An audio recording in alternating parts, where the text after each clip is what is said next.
welcome to episode 79. Checkpoint Chat. Catpoint Cat. Catpoint Cat. We were just watching Matty's Cats. We grabbed our popcorn. We were watching Luna play with a little ball. Because we were recording a Matty today. It's my favorite thing. Okay, so that ball's been on the bottom of the stairs for like weeks now.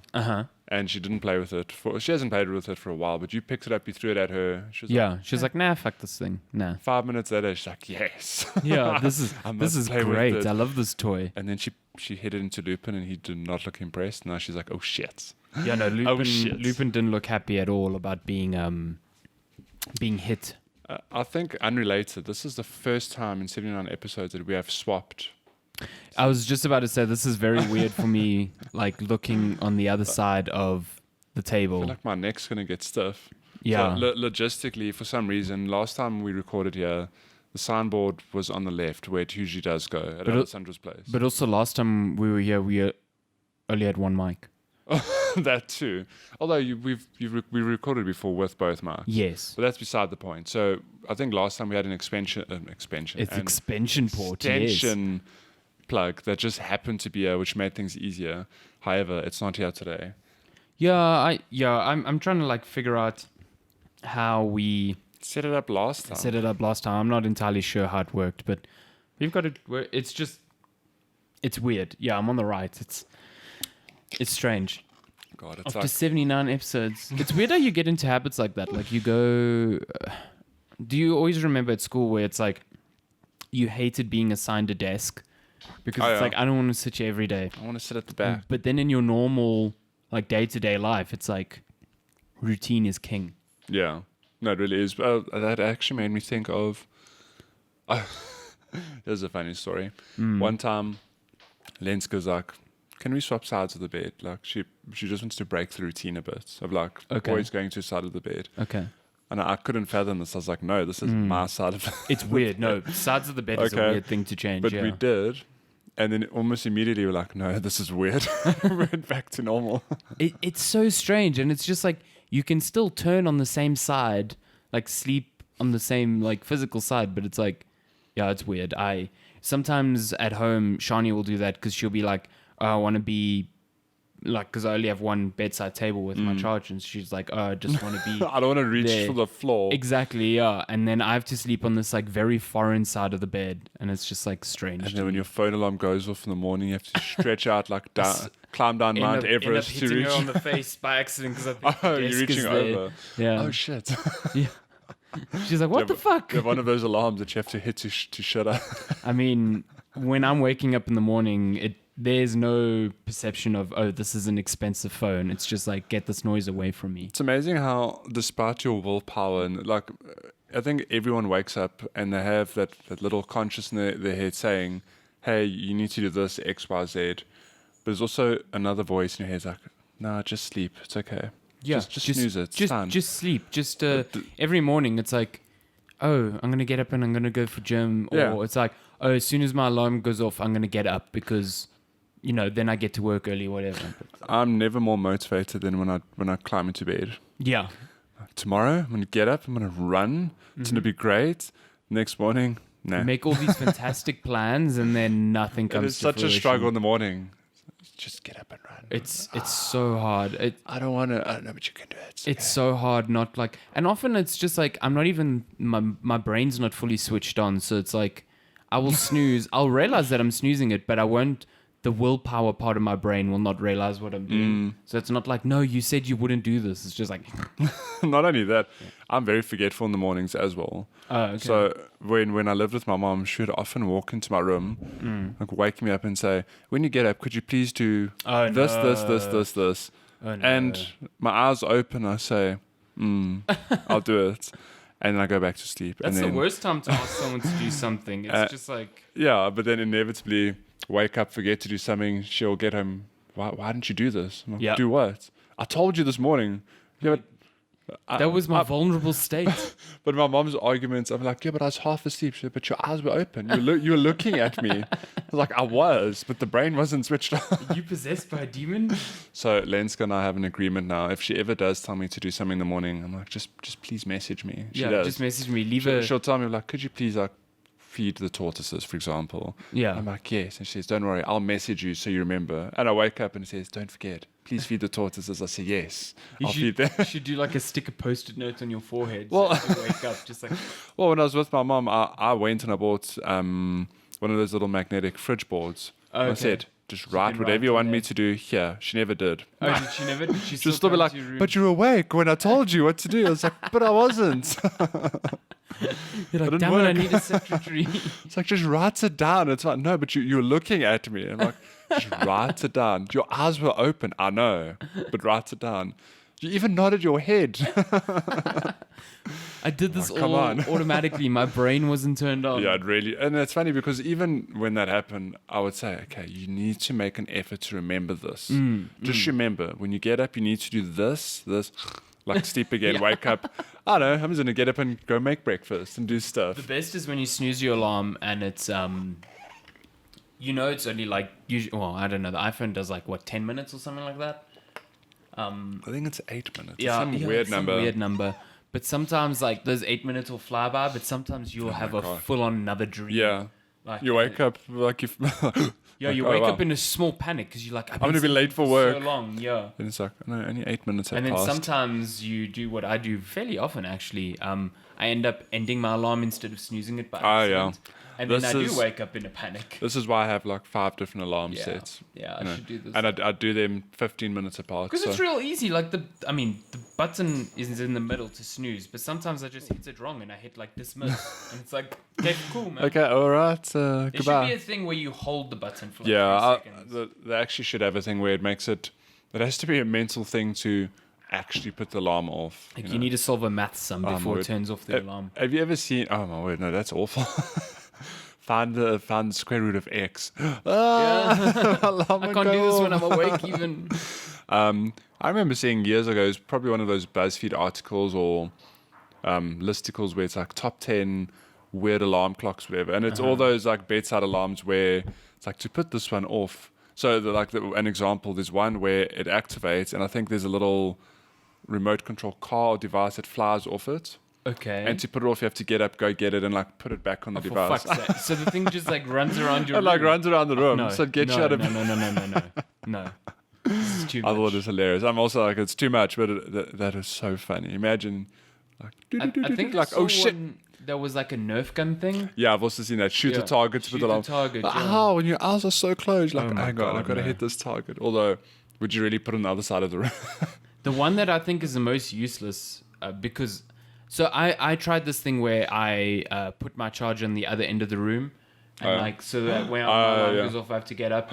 And actually getting out of bed and then... So I just found I got up, turned off the alarm, walked back to my bed and got back in. It's Oh, like, my it's word. really fucking easy. So there's a one alarm where it's like a almost like a bath mat that you have to get up and stand up on to activate like a What? pressure sensor to turn off the alarm. I would literally just do that and just like fall back Before into I bed. climb back into bed. Yeah, exactly. Oh man, alarm Then I clocks. tried an app that was like, it gave you exercises to do as soon as you woke up, and that lasted maybe one day. Maybe. Like what? Like get up, yeah, lunge, get up, do squats. And it's like, no. do 30 push-ups. Okay. Like Yeah, just lie on the exactly. floor, sleep. No. I've just succumbed to the fact that I'm not a morning person, and I don't think I'm not a morning person, but I hate getting out of bed. It's especially in winter. It's just 5 more the minutes. one thing I do want to try though, but it makes less sense for us considering we actually have windows, and it makes more sense for people in like apartments. We actually have overseas, windows, unlike people who live in like basements. boxes that Yeah. don't have windows. It's like this alarm clock that has like a warm light in it. So the closer it gets to your alarm ringing, the light slowly starts turning on into like a warm orange. And it's meant to simulate the sun rising, because Oh, that's cool. when you're, while you're sleeping, your brain will recognize that there's light coming up, and it will slowly start bringing you out of sleep. Because you feel tired when you wake up from like a deep sleep without warning.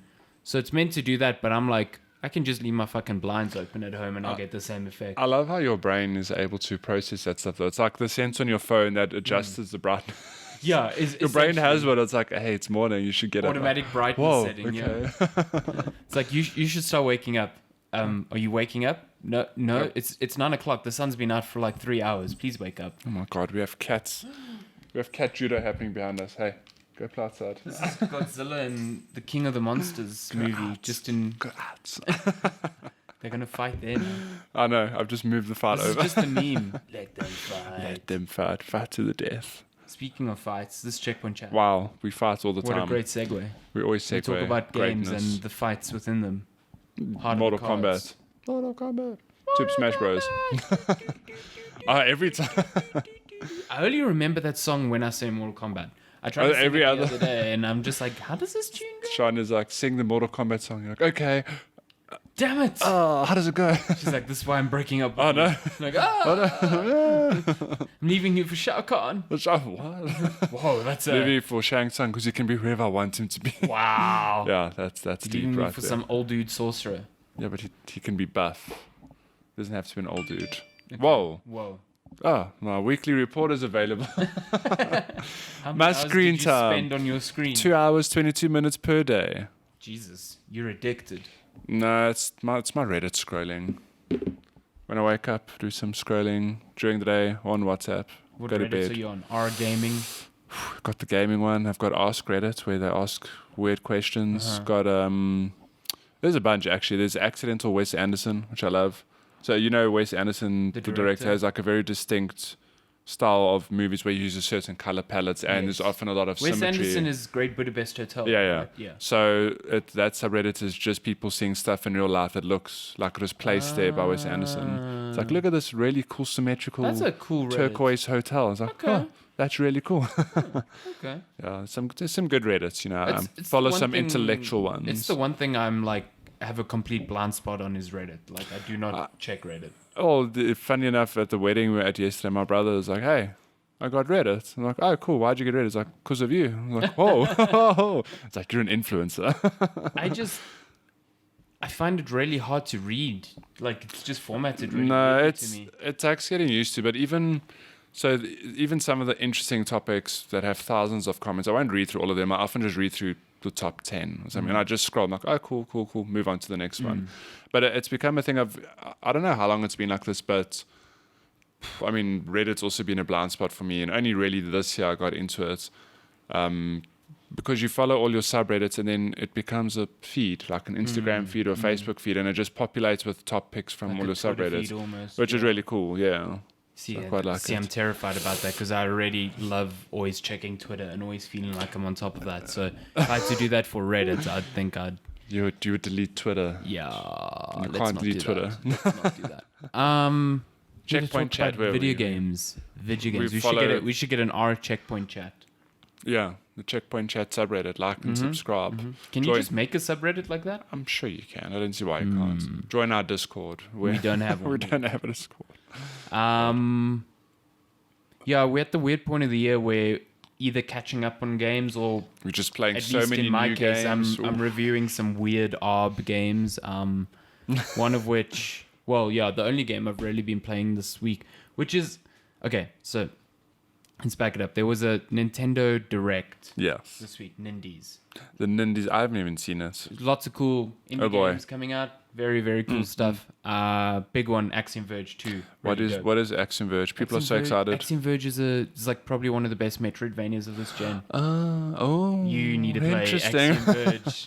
Because I It's recognize really the good. name. I was like, Axiom Verge 2. Huh, it sounds familiar. Did you pick it up free on the Epic Store? It was one of the free games a while back. No, I probably missed it. It's really good. Is it on Switch? Yes. Yeah, of course. Well, The sequel's coming interesting. to Switch first.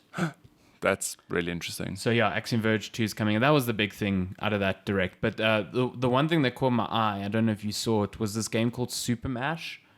I remember you talking about it. You messaged Yeah. the group, and it's basically you mix up genres. of Yeah. games, So it's like it's weird. So you play as these like this trio of friends who own like a video game store, and they come across this like retro game console that has 2 cartridge ports. Ooh. So they can put. Oh. And for some reason, the cartridges they have are just like genre palettes. So they can put in okay. 2 genres and mash it up and make a game. Oh. And like I saw this trailer and I was like, the fuck are they doing that? Yeah. Like how does this work?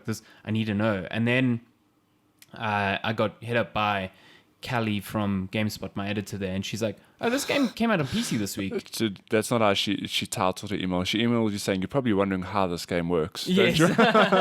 Don't worry. I got you, fam. So that's only coming to Switch next year, but it's out on the Epic Game Store. So I started playing it. The game's not good. That's not good. Not good at all. Oh. I really do not like it. Well, even when you message saying, like, how do they do this? It is a thing of maybe it can't be done, but they're trying. So it turns out it can't.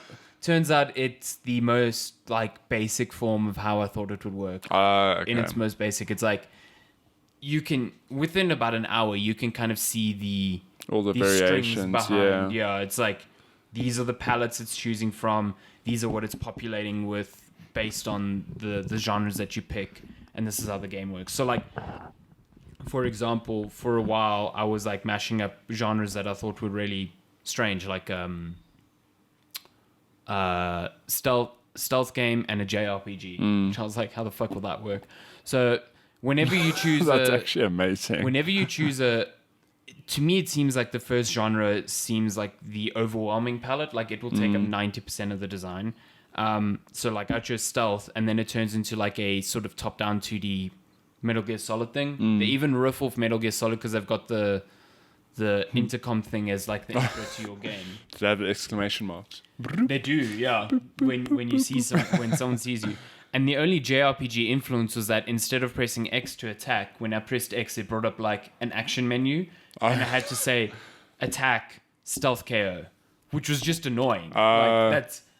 It just made a simple action like I had to do 2 more button presses to do the same Then thing. instead of okay. And that was the only influence that was there. Oh goddamn.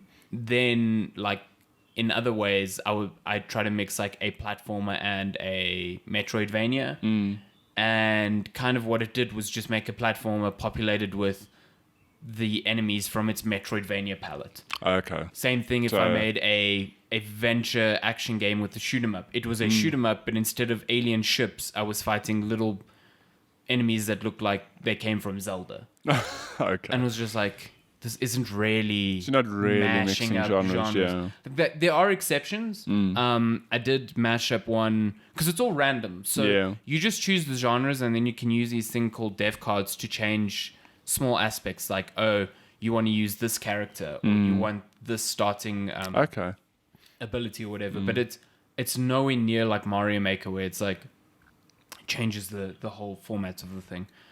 So there was one where I mixed a Metroidvania and... Was it a Metroidvania? Yeah, a Metroidvania and a platformer. And that thing was actually pretty fun. Like, it was a long platformer, and I would find different weapons along the way and all of that. And you can alter the game. So whenever you mash up 2 genres, you can say, do you want it to be a short, medium, or long adventure? And easy, hard, medium. Yeah. But even on long, like the most you're going to be playing that specific one that you made is maybe like 7 or 8 minutes. Ah, okay. Yeah. So it's super short. And the objectives are always the same. It's always like a lot of the stealth ones. It's like you got to find a certain thing in the map. In a lot of the platformer ones, it's like you've got to reach a certain character, or you've got to kill a certain number of a specific enemy, and it just cycles through that over and over again. So like I said, you can see all the templates. Within about half an hour, you can see like, oh, this is actually the spreadsheet. Okay. It's just pulling randomly from. And there's like, it becomes then really, really boring to kind of like mash these genres when you see that they're pulling from a limited pool set and they're not really changing. And then there's like a story that you can kind of follow. So it will be like, okay, to progress the story, you need to mash these 2 genres and finish this game or whatever. And there's like a book where it's like, because the main conceit is like this genius programmer has made this console, and he was trying to make the ultimate game. Oh boy! So you've got to complete this like dev book. You're gonna find ultimate game. But the way to do it is like each chapter is a genre, and the only way to progress that chapter is to mash the 2 of the same genres together. So I'm either playing a platformer, strictly a platformer, or an action adventure game, and there's no real guideline on how to complete those objectives. I just have to keep mashing the same genre together until it's like, oh, you progressed. Okay, so you get frustrating. Yeah, like yesterday I played about an hour of just me mashing together action adventure. So I was playing like really, really linear, like Zelda likes. It was like dungeon crawlers, but all I was really doing was like walking around this dungeon, finding boots that let me walk over a gap, and then I got to my objective. And it was the same thing over and over again. Like, wow, this Metroidvania is just... it's just... So it's like, I couldn't figure it out, and after an hour, I was just like, this is so boring. Like, it's pulling from the same 3, like, color palettes. It's got the same sort of music. It's got the same sort of vibe. It's... Oh, damn. It's just like, after an hour with that game, I felt like I'd seen everything. Over it. Yeah. It's a pity, but I mean, like we said, just even on paper, you wonder how it's ambitious as hell. Yeah. Like, I mean, maybe it's the canvas for something to come, but shit, I don't know how you would mash genres together without it being, like you say, maybe a bit shallow or limited. It also just feels like it's really hard to make one type of game feel good. Yeah, imagine making like 30 variations. Let's so say, it's whatever. like when I'm playing the platformer, the jumping doesn't feel super great. It feels like extremely floaty. When I'm playing the action adventure, the combat feels weird. Yeah. When I'm playing a JRPG, like the JRPG's got the look and feel of a JRPG, but it's so basic. I'm just like hitting attack, basic attack, attack, basic attack, and I'm just like flying through it. I'm not really having to think. Yeah. So it's like that. You know what it feels like, and it feels kind of like shitty to say this, but every time I mash a game together, it almost feels like I'm playing a game jam game. Like so something it's that just hasn't put been together rigorously quickly, tested, something that feels very janky and crudely put together, and it looks nice. Like the pixel art around is like really, really good. It's not that inspired because it's pulling from a lot of existing places, so it's like, oh, this is meant to look like Zelda. Yeah. But it looks good. Yeah. But yeah, that's what it feels like. Feels like I'm just playing a bunch of like game jam games. How many genres are there in this game? So there's action adventure, JRPG, platformer, stealth, shoot 'em up, Metroidvania. I mean, even 6 is a lot. I feel like there's one more that I'm missing. Walking simulator. There should be one more.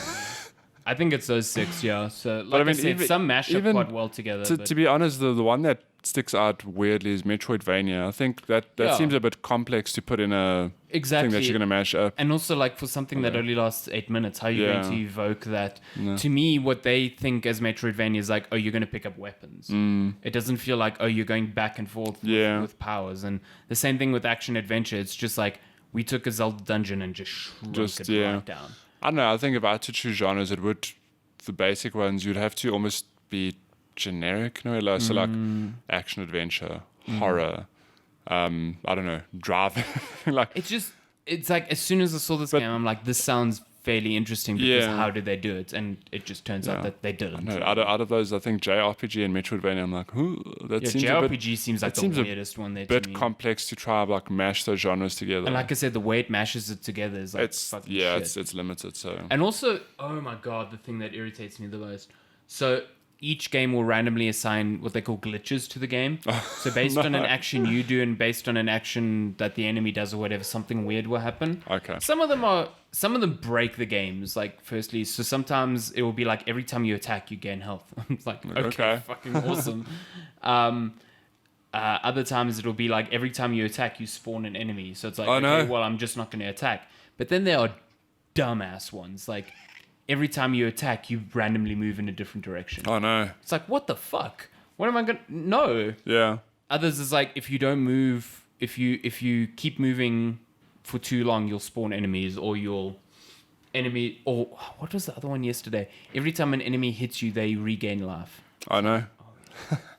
It's just some of them just feel like But they were pulled from a random generator, and like there was no real concern given to how does this actually work. And that's what it feels like. It just feels like all these mashes feel like games built by spreadsheets and not with real they don't have enough parameters in them to make sure, okay, we randomly generating this, but it still has to feel like good. You know, like a procedurally generated game. Yeah. Good ones and bad ones. Yeah. Like that. What's this game called again? Supermash. It's like opportunity missed. I think it's like $20 or $30. Damn. Yeah, it's a lot of money. Yeah. They should have called it Supermash Brothers. Yeah. Why didn't they? I'm real so sad now. I'm real sad about it just because like I saw the trailer and I was like, fuck, that looks cool, and it's just like not good. Well, look, I think it's very ambitious, and kudos to them for trying it, but it's a pity. That's the thing. It's like really hard for me to go, oh, this is like really bad, because it's like I see what they're trying to do, and it's got a good like look to it and whatever, and but I just don't shallow. I just don't want to play it. Like I don't know what to tell you. I don't want to play this. So that's my main thing. I'm playing it, and I'm just like, I want to be playing something else. I'd rather be playing Jedi Fallen Order. Something Segue. else. Wow, what a segue. Maddie, you've What been am I playing? playing? When I say I've been playing Jedi Fallen Order, I've probably played 2 hours of Jedi Fallen Order. Not even, maybe an hour and a half. How many times have you walked onto the floor and it's caved underneath you and your character's gone, oh to no. be completely... I mean, zero. That's never happened to me. No, so did I ever talk about... I did finish Death Stranding, just FYI. I don't know. I think I did mention that. Yeah, but we did. One day we'll do a spoiler cast. Talk some What a good game. Death Strandings. Yeah, great game. Die Hard, man. It was really cool because I was like, yeah, that is a great game. Now I can move on to another game I'm excited for, Star Wars Jedi Fallen Order. Star Wars. And so because we game share, you have it. I was like, yes, I'm going to play it now. But you played on a PS4 Pro. And at the back of my mind, I've obviously read reviews, heard discourse from people like you, other people. This game's got problems. And I'm like, should I wait to play it? And in the back of my mind, I'm like, I actually don't want to wait because I love Star Wars and I want to get lost in this apparently really great Star Wars game. So, but I downloaded it regardless, and I thought it's a base PS4. Like, I'm probably gonna have the shittest experience. But I'll try it. Like, there's no harm in actually trying it. And lo and behold, the game actually, it looks beautiful. Like, I can't believe. I look at the opening level. You're on this. What is it called? Stunner. It's like some planet where there's a whole lot of like. So basically, it's like a scrapyard planet. It's a scrapyard with these giant ships on it, and everyone there is sort of just mining these ship parts or disassembling them for resources for the Empire. And it's raining. It's raining. The best looking video games. And I'm playing on a base PS4, and it looks honestly, and it ran not like 60 FPS, but it ran beautifully. So and it doesn't run 60 on the Pro either. So. Oh, okay, but even that, I was like, damn, okay, this game looks a lot better than I thought it would. So that is great. It's cool. Play the game, get into the combat. Combat works fine, like no issues. There's that one part I was telling you where You're frog. I don't know, I'll get to that. You're on the train, and it honestly reminded me of Uncharted 2. Yeah. It's where you're on this moving train, and it just, even when I played Uncharted 2 on the PS2, I was like, how did they do this? It's very Uncharted 2, that opening, It's so beautiful, it runs smoothly. You're just on this moving train, and it just moves perfectly. I mean, Uncharted 2 is on the PS3s, but it's like, there's a weird thing between the PS2 and the PS4. Even the PS4, I'm like, wow, how is it capable of doing this? It's a 7-year-old console, 6-year-old console. So, game's really good, really enjoying it. And a part of me regrets even just playing that hour and a half because it's got its hooks in me already.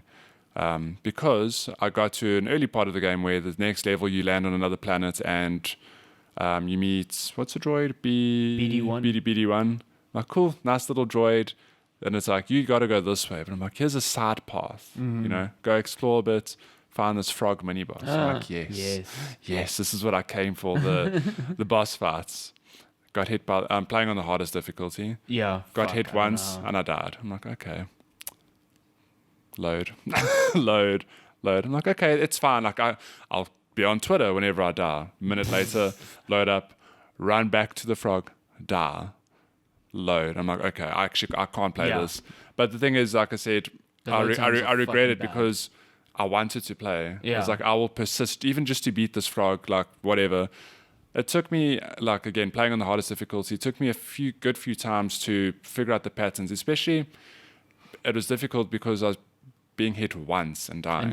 So it's not like I could take a hit and be like, oh, okay, so I must remember to do this. It took a lot longer to figure out the patterns because I was dying and then it was being... You haven't unlocked the ability for BD1 to give you health yet, have you? No, at that point I actually hadn't. I got it at the next. But even if I did, I thought about it, it wouldn't matter. I was being hit once and dying. Oh, is it? Okay. So it wouldn't matter.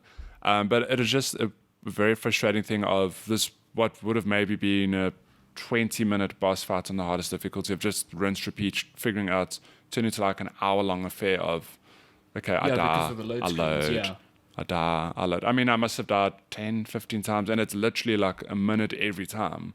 And it just stretched it out so much. It's like, I cannot play this on base PS4. It's grueling. It reminds me, like I think I told you, it reminds me of Bloodborne when it first came out. I played Bloodborne not when it first came out. I played it 5 years later when it was optimized to shit, and I died a lot, and I was back in the action in no time.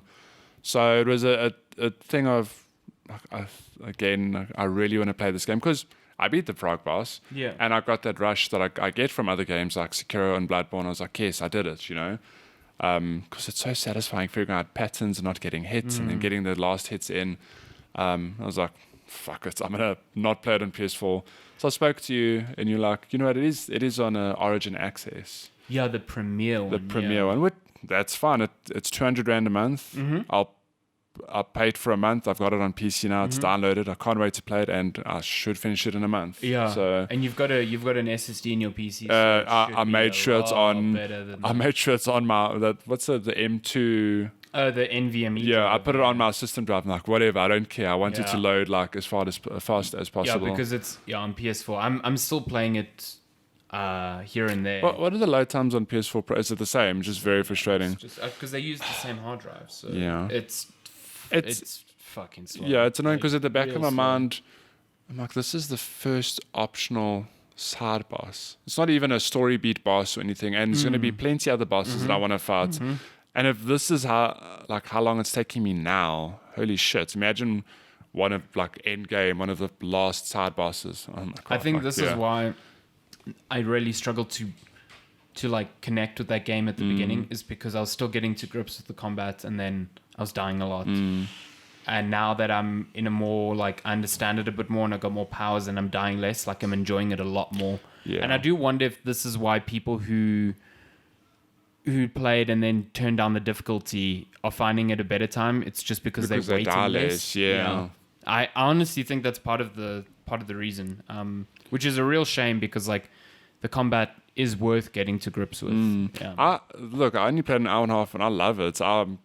There's a reason I was disappointed that the loading times are so bad, because I'm like, I really want to play this. So yeah, I'm gonna start it on PC. It's good, yeah. Soon. Did you? So what is your impression of combat? Because you are a big Sekiro Look, fan, it's still early days, but the combat feels fine. I don't quite understand. I mean, this isn't a knock against the game, the parry windows, because I don't know enemies that well yet. And you're playing on the hardest difficult. Yeah. So, and the parry window, that's all they've done. Smaller, they made the parry window minuscule. And I pulled it off sometimes, and I'm like, cool. I kind of just pushed it the wrong time, I think, to get it. It wasn't a thing of they attacked, I pushed, I was like, oh yes, I'm a master at this. But yeah, it's a learning curve, and I think the more I play the game, I'm gonna get better at it. So yeah, it's the case of I don't think the parry's as accurate as something like Sekiro. It feels a bit looser. Well, one thing that I didn't expect, well, I kind of knew it would be this way, is that you can just hold the block Sekiro, and then it builds up. So Sekiro has the posture damage, this has a stamina bar. You can't just hold block forever. Your attacks don't burn stamina or whatever. No. It's just you're blocking. Yeah. What I found very weird, actually, sidebar, is that the attack was on square. I Instead found of odd. a trigger? Yeah, because Sekiro and all those games is all on triggers. God of War, it's all on trigger. Think about it. Yeah, true. So I immediately changed it to triggers, because I'm like, that makes so much sense. Yeah, because think about, if you're pushing square, you don't have your right thumb to move the camera or anything. So if an enemy's behind you or something, it's very difficult to focus on one enemy and pan the camera around to look behind you. Interesting point, yeah. Because later on in the game, it assigns all your force powers to the triggers, and that just feels strange. Yeah, so what I've done is, and I've thought about it, in that, I think on the triggers, you've got force push and force pull and all of that. I thought, in combat, I'm going to use that maybe 10% of the time. You will get to a weird point, though, when you get force pull, you have to hold pull, and then you can press push to push the object. So doing that with face buttons will be a bit strange. Yeah, I don't know. It might.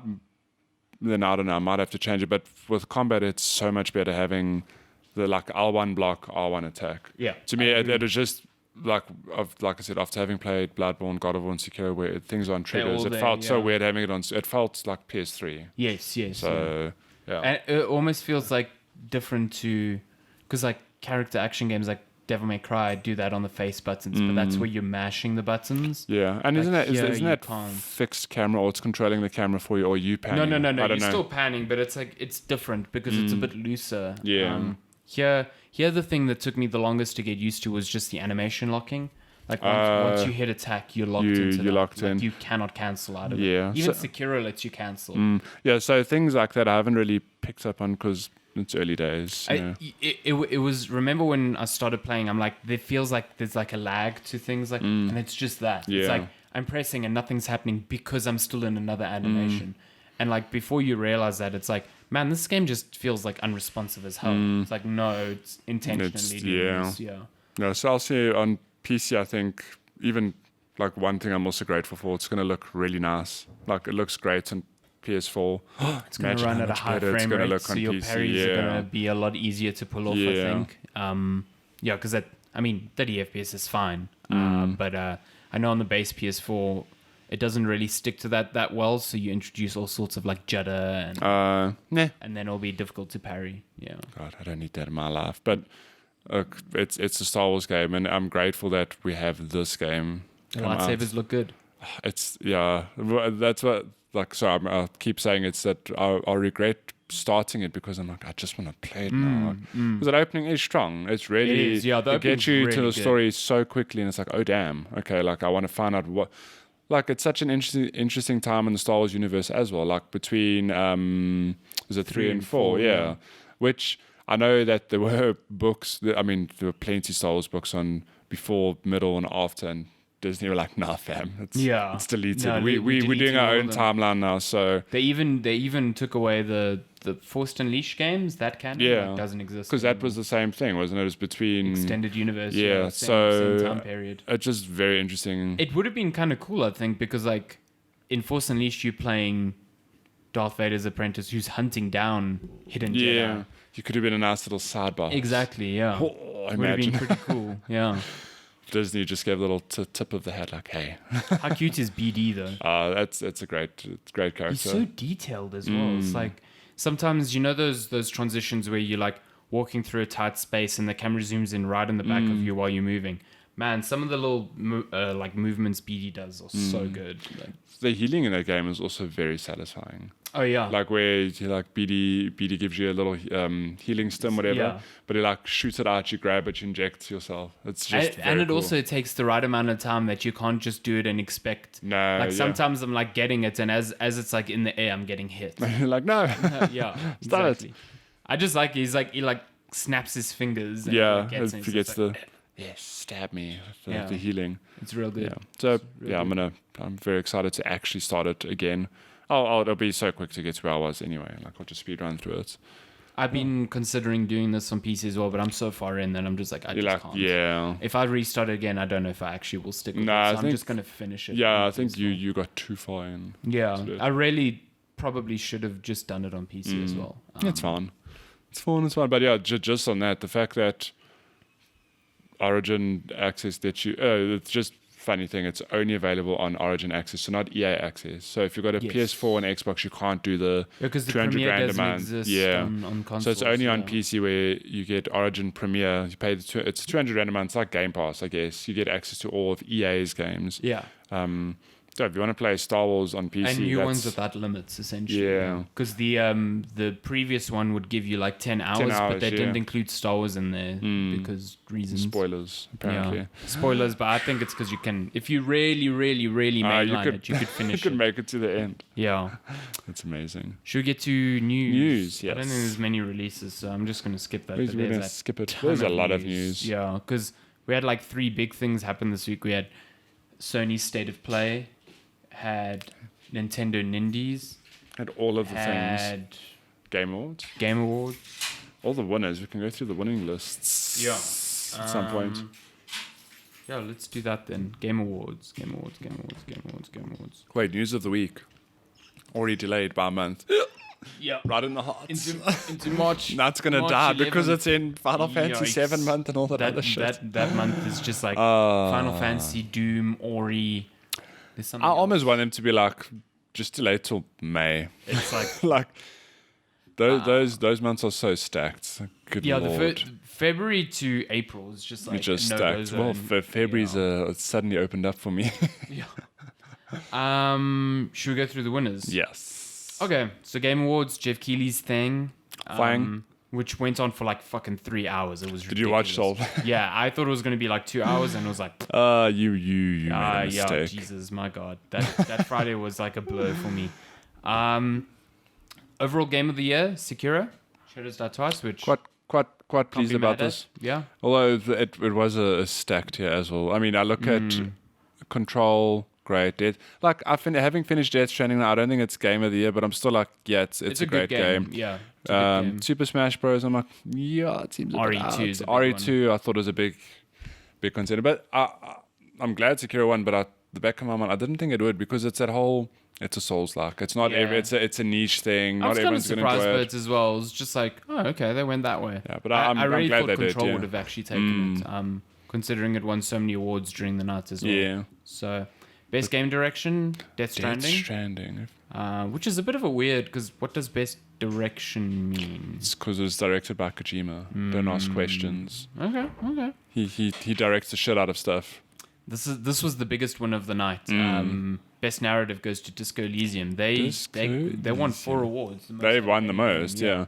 So Disco Elysium's an indie RPG. made. Is it a CRPG? Yeah. So it's a classic, like text heavy, turn based. Extremely text heavy. Yeah. This is a game which doesn't really have combat or anything. It's more like a detective RPG, but it's like I've heard its Apparently it's branching phenomenal. stuff is really good.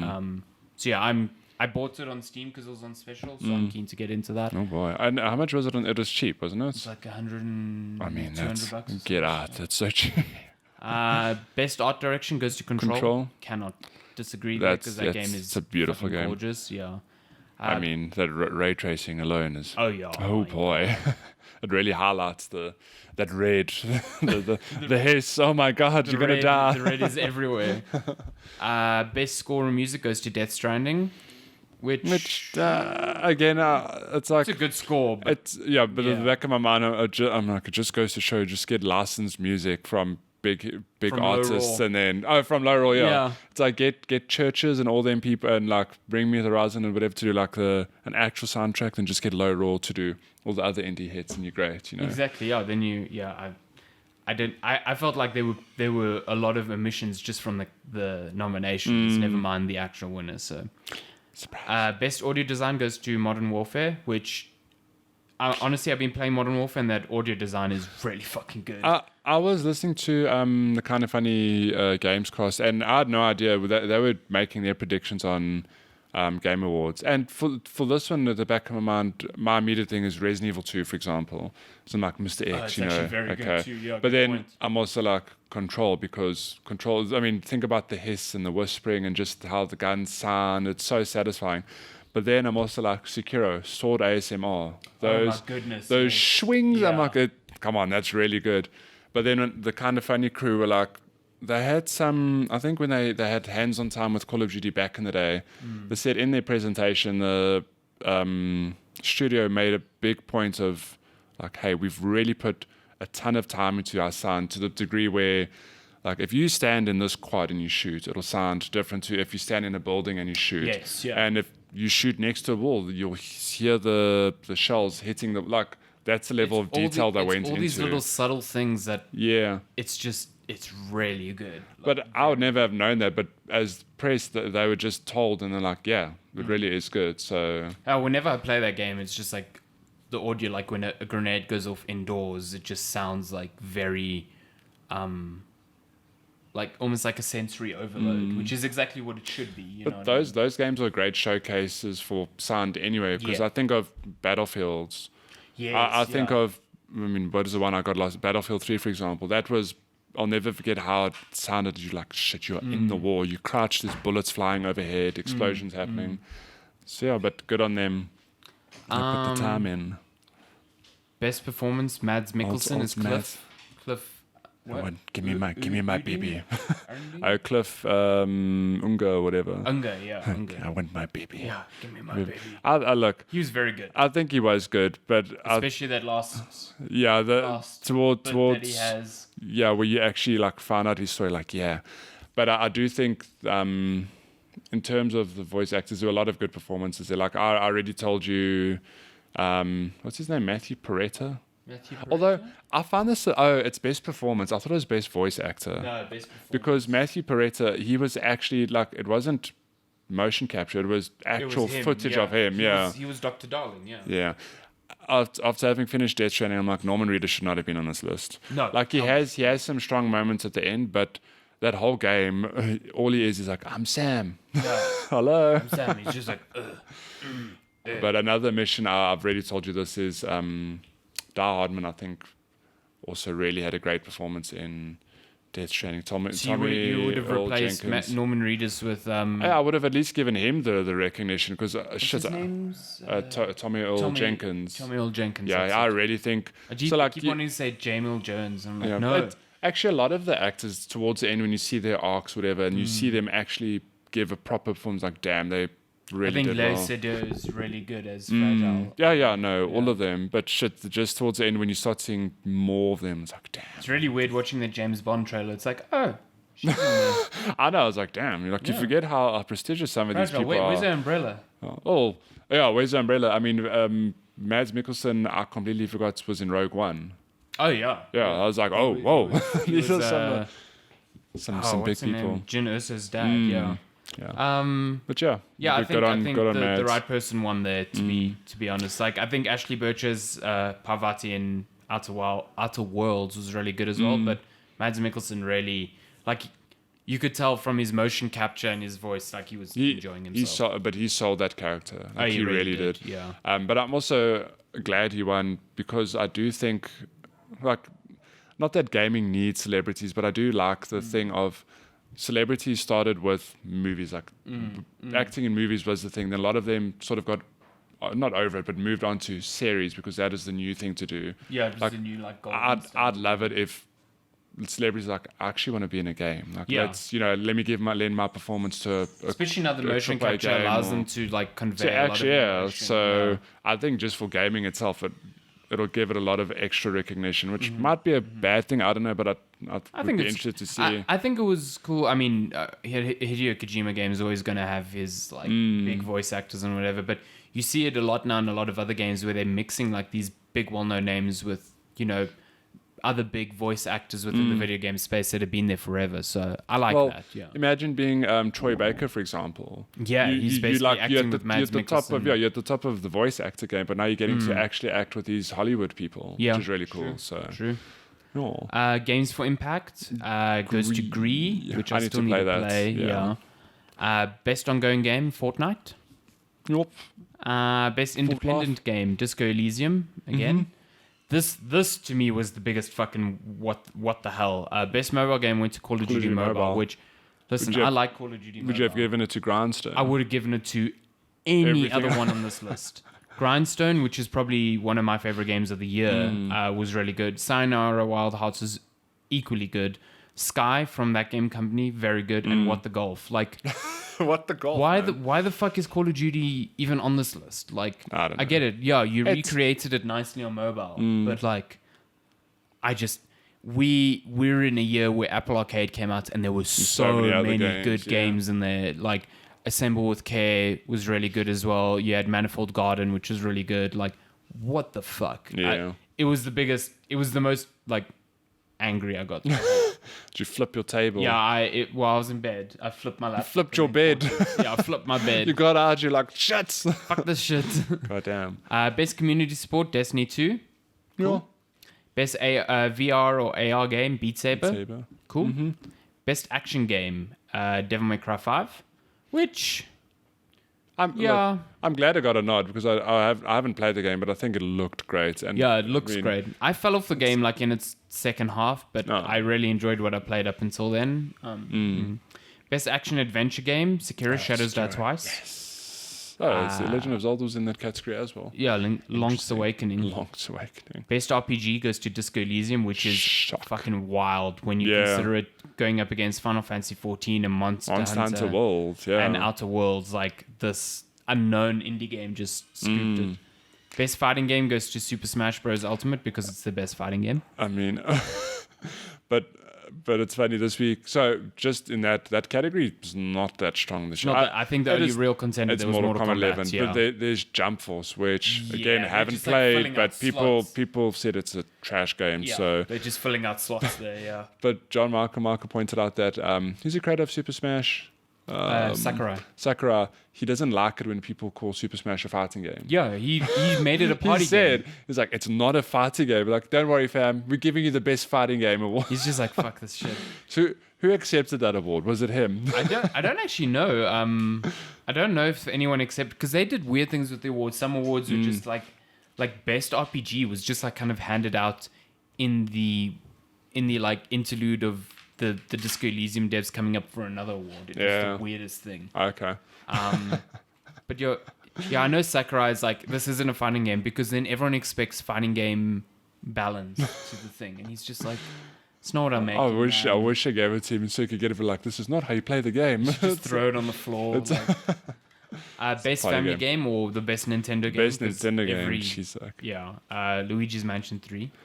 Yeah, look, I've played a little bit more Luigi's Mansion. It's so good. Yeah, they're all really good. Yeah. What's interesting is reading all the developer names here. It's like it's games. Nintendo and all these other people we don't actually know. Bandai Namco made Super Smash. Good Feel made Yoshi's World. Nintendo's just the publisher. Yeah. So yeah, interesting. Best strategy game. Winner of best strategy game, Fire Emblem, Three Houses. Mm-hmm.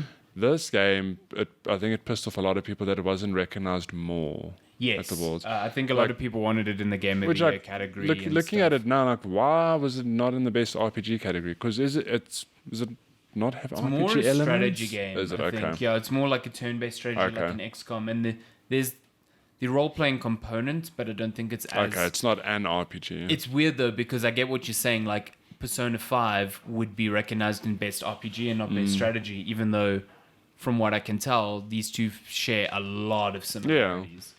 So, good point. Game genres are weird. They are weird. They all mix certain elements from elsewhere. This was my other. This is my favorite. No, this is my favorite thing. My highlights. The best sports racing game. Okay, we're going to read the nominees. Okay, we've got. Remember, best sports or racing game. We've got Dirt Rally 2. Okay. Good. eFootball, Pro Evolution Soccer. FIFA 2019. Oh, sorry, not FIFA. Formula 1 2019, and then FIFA 20. But the winner, Crash Team Racing. That party kart game is better than Formula 1, apparently. Better than FIFA 20 and eFootball and This was the thing that got me. I was like, I like Crash Team Racing. Like, I really do. But to say it's a better racing game than Formula 1 2019 is just a fucking travesty. So the way the Game Awards work, I think it's the way it's aggregated. It's like 90% weighted on the judges and then 10% on fan votes. Okay, I voted for Crash Team Racing. I hate you. I'd like to think I'm the one who swayed this. I hate you so much. There was one vote between this and Formula 1, and I just pushed Formula 1 is like a profoundly perfect racing game, like in terms of simulation and arcade and how the. But it doesn't have what is the fruit called? Wampa fruits. Doesn't have Wampa fruits. Doesn't have missiles coming. Doesn't have missiles. Maybe Formula 1 2020, if they add more Wampa fruits and missiles, they have. Best multiplayer game, Apex Legends. Sure. Like even Apex Legends, I think deserves. I'm glad it got a nod. Yeah, definitely. What I was glad to see was Tetris 99 was a nomination. Got a nod, yeah, it was pretty good. Fresh indie game, Disco Elysium again. So that's cool. I'm glad Untitled Goose Game didn't win that, because I've just realized that Outer Wilds didn't win a single category. Outer Wilds? Yeah, which is my game of the year. Oh, it didn't. Shit, I also didn't realize that. But also, it was nominated in all the categories where Disco Elysium basically won. The only one where I thought it should have probably won was maybe Best Game Direction. But then, even then, like, Death Stranding is really good. So. Yeah. It's the Horizon Zero Dawn of this year. It's good. Outplayed. It just doesn't win. Oh, not sorry. Yeah, it is, because Horizon Zero Dawn lost to Breath of the Wild and like everything. Do you want to go through all this esports nonsense? No. I don't even know half these things. The only one I actually There know, are like 8 esports God awards. best esports. The only one on the go Best down. content creator is Shroud, Shroud. so that's cool. Cool. So- Best esports team. Oh, G2 Sports. The only one I recognize is Astralis on CS:GO. That because being a person that plays CS:GO now, I've started watching some of the esports. They are like untouchable. But Wait, hey, is that a team? Astralis, yeah. Oh, there, Astralis. Okay. Oh, you can take it if you want. Cool. Yeah, sorry. Bye. Saying goodbye to Lenska. How dare you? That was the Game Awards. That was That's cool. the game ones. In terms of announcements from the Game Awards, big Oh, boy. things. Let's fly Some through these surprise- because we some spent a lot surprise of things. time on that. Game Awards are So fun, like we man. mentioned, Ori and the Blind Forest got a wow. Ori and the Will of the Wisps. It got a new trailer, but then got a new trailer. and in the then trailer they're like Slight delay. March 11th. March 11th. I'm like, that's not February. What's going on? So it was basically February 11th, and now it just got pushed Yeah. a whole month to March 11th, which Which puts it in a very, Good very, luck. very, good. very, Like it's after Final very Fantasy. busy month. It's like just before Doom, I think. But you know what? Ori is dirt cheap. True. You can pick it up. I was surprised in the Steam store. You can pick it up for like $170. Yeah, I'm like, Microsoft's pricing buy it. on the Steam store is fucked up at the moment. Yeah. You can get Gears 5 for like 300 Rand, and that's a Oh, boy. $60 game. They also unveiled the Ori collector's edition. I'm like, yes. Oh, that still works. It's really give it nice. to me. Yeah, With the art it's book. Really Yes. nice. Green Day performed, which is weird. What do you need? A speaker? Green Day performed, which is strange. Oh, did they? Yeah, they Oh, performed on I stage. know churches opened. Yeah, Church was really good. Green Day sounded pretty shit. Oh, no? But basically, there's a Green Day song pack coming to Beat Saber, and they're introducing 360 Oh, degree no. and 90 degree levels, which is Wow. interesting. Kind of want to see how that works on That PSVR. is going to destroy people. Mortal Kombat 11 is getting crossplay on PS4 and Xbox One, and the Joker character's coming in January. Have they showed any of his gameplay yet? Or, No. No, they've just said he's coming. Okay. Big surprise at the end, which, you know what, it felt like that game show, or that award show was going to end on a Half-Life stinger, but because they got leaked beforehand, they just omitted it. So at the end, you had Vin Diesel and Michelle Rodriguez come out and unveil a Fast and the Furious game called Crossroads, Nice. which looks like trash. It looks like a last-gen game. It just Oh, looks boy. fucking terrible. Well, we'll see. Can I play as Vin Diesel? Yes. Yes. Game of the year 2020. It's a game about family. It's a game about family. It's a game about family. It's actually a Family's walking simulator. Oh, You just no. Vin Diesel walking around the house, You climb going into to the all your characters and being like, "Your family," your and family, giving them a hug. and then you climb into the car, and then it loads a cutscene, and then you win the race. You come back home, and you walk Yeah. out and say, "You're important. Your family." And then you got to Family's choose more a important. line, and it's like your opponent comes up. It's like, "I nearly had you," and it's like whether you lose by a meter or a mile. And It gives you that's the dialogue only- choices. That's It's the only like, dialogue choice You gotta can make. say family is everything, or nothing is more important than family. Which one do you say? It could affect your ending. Or Paul Walker's famous line from the first Fast and Furious one. I really like the tuna mayonnaise here.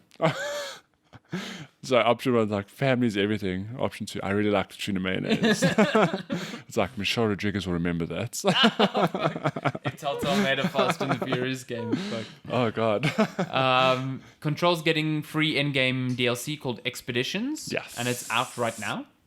I haven't tried So it. it basically looks like combat trials that are just like really hard. Yeah. Yeah. So you can Combat give in that a the go. combat in the game is fun. So We got a first look at a PS5 game. A Godfall. game called Godfall, which is described as a looter slasher. So like a loot game, but melee combat focused. oh. It's Diablo. been published by Gearbox and developed by, I can't remember the studio's name. Yo, that's a cool shooter name.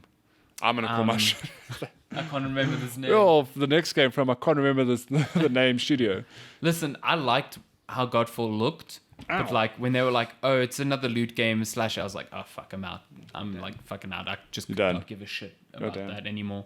But yeah, PS5. We saw the PS5 logo there. Oh, did we? I didn't. It just said coming to PlayStation 5. So and you're like, oh, it's the first game that says that. It's also coming to PC. So surprise. The Wolf Among Us 2 got announced again, which is weird. So remember the sequel's being developed by Telltale before Telltale like basically fucked all the employees. Yeah. And then another company came and opened up Telltale, and it hired some people back and not all of them. And now they're making The Wolf Among Us 2.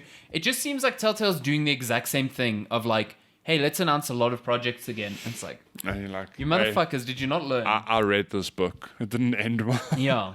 So The sequel looks like it's going to end the same way. Like, come on. So while I'm excited for more Wolf Among Us, I'm also like, Yeah.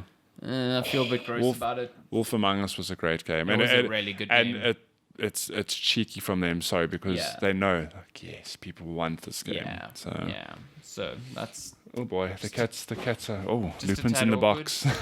The biggest surprise of the night, Microsoft This I didn't expect. not only announced the name of the new console, but also like the design. So it's called Xbox Series X, which I think is a bad name.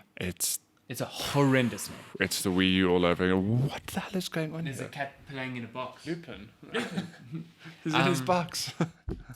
Yeah, it's the Wii U all over again. It's like it's got the X in the name. It's got no what Jeff was telling me, which I agree with. It's like it's got no identity. No. It's like you talk 360, you immediately know what that is. You talk GameCube, you know what that is. You know what it is, yeah. You talk about any numbered iteration of the PlayStation, you know what it is. This is just like Series X. But What does I that do wonder, mean? is that not just a moniker? Because there's, I mean, we know that there are going to be two. Yes. So I definitely think, I think, well, their rumored one is called Lockhart, which is more a streaming one. And I think that's going to be like Xbox Series, whatever letter. Yeah. And Xbox Series is going to be the name of the Xbox could they thing just going forward. not use a letter? Just Xbox. Like if they called it the Xbox Series Lockhart, I'm like, it's got a name. Why That's not just cool. Xbox Scarlet? Or Like Xbox Scarlet, fucking yeah. sounds rad. Like, and it gives it identity immediately. It's like, this is the Scarlet. But we had this discussion at the office when we saw this announcement, and I brought up the case of the Wii. I was like, yeah, then the Wii U came and People didn't know it was people a new had console. people had who had a Wii were like, no, I've got like people thought maybe it's just an accessory for the Yeah, Wii. and that's the problem, yeah. And one of my colleagues turned to me, he was like, the Wii U was a next gen console. I'm like, but you're a gamer. How did you not know this? But I was like, but that's what a lot of people struggled it was very with. confusing, extremely confusing, and I think Nintendo Microsoft learned runs from the that. same risk here. Like, I think the thing that really saves them here, the problem with the Wii U is that It the looked- Wii U just looked like it was a controller. Yeah, and the box itself, it wasn't quite like the Wii, but it still kind of looked similar Exactly. to So, the Wii. so yeah. especially when I first saw the Wii U, I'm like, oh, they're adding a controller to the Wii. The Xbox doesn't run that risk because this It looks different. console, so it looks like a PC tower. I think it looks really nice. I like it a lot. Yeah, people are like, oh, it's vertical. Oh, it looks like a PC. I think it looks pretty good. You can put it horizontally, okay? You can put it. It's going to be fat horizontally still. I think. Yeah, but still, my favorite thing is the units of measurements. the It's three three controllers controllers still. are at the office Yeah. now. We're like, yeah, I need some material, for example. How much you need? About 4 controllers worth. You know? So universe, it's the new banana, like banana for scale. It's like Yeah. no, Xbox controller for scale. Yeah, I like it. It's square, so it's like not rectangular, and apparently it's just got one fan at the top that just extracts air because you all know hot air rises, so it just extracts. But if it's horizontal, Good point. Good point. it doesn't matter. It works either way, and that's cool. I think I like the design a lot, and I think it gives the Xbox far more identity than the non-name does. So I think they got it 50-50 there. Yeah, but I still think, like, I don't know. I'm not someone who sits in these boardrooms, you know, for naming products, whatever. But surely there has to be a case study. PlayStation's like, it's a PlayStation 4, the next one's a PlayStation 5. While unimaginative, there's absolutely no confusion. People know, like, oh shit, there's a new PlayStation coming. Nintendo themselves, like, okay, they really screwed up with the Wii U, but think about all their consoles over the years. It's the Nintendo 64, for example, then the GameCube. Think about just the Switch. Suck. Like the Switch has such an identity to it because it's like the Switch isn't just a name; it's how you use this console. Yeah. I mean, and when the Nintendo Switch was announced, I thought, like, that's a weird name, but It's Nah, a it's the perfect Switch. name. It's- It's like yeah. you talk Switch, people know. People you're know what talking you're about talking a about, Nintendo yeah. console. If you say Series X, that just sounds like Doesn't a roll fucking for some. generic tech. Yeah. Honestly, I don't know. So I do think that maybe that is the I suppose the branding. Like It is. What but I think what it's is just the a actual weak name going to? branding, But what is the actual name going to? Is if it's the Xbox Series X, does Scarlet X or just something? mean like their top performing console now? Like, Because if they add a word to it, I'm like, okay, I can live with that. You know, you've Mm. got a distinct identifier. Like, no, it's something different to the Mm. Xbox One X, which people are going to get confused unless Yeah. they can see it and be like, no, it's not the One X. But you will Yeah. get people that don't realize that. the one thing about the name is that everyone's talking about it, which Yeah. helps in some regard. Like, There's no such thing as bad. I mean, it's not a boring name, because a boring name would be like the PlayStation 5. like it just doesn't give you identity and no one talks about the Mm. name. Now everyone like kind of is talking about even how bad it is. It's just like, hey, you know, it's well, a name. have PlayStation confirmed that it's a PlayStation Yes, 5? yeah. Have they? Okay. Yeah, Because they've it'd be already wild spoken if they about came out like PlayStation it's the PlayStation. And I think that's why Xbox doesn't go the number route, because numbers, even though anyone with like half a brain would realize that an Xbox 2 is not less powerful than a PS5, but that is the perception you Yes, leave out yeah. there. So like Ah, yeah, Xbox no. will never go numbered. Oh no, Never. no, I'd never expect them to now be like the Xbox 2. Yeah, but there's just no way. Yeah. There's no way they'll do that. But yeah, it's coming out holiday 2020. It's got, if you want quick specs, I think it's 12 teraflops of performance. It's got a CPU 4 times faster than the Xbox One X. It's got its own proprietary SSD tech, just like the PS5, to reduce loading times.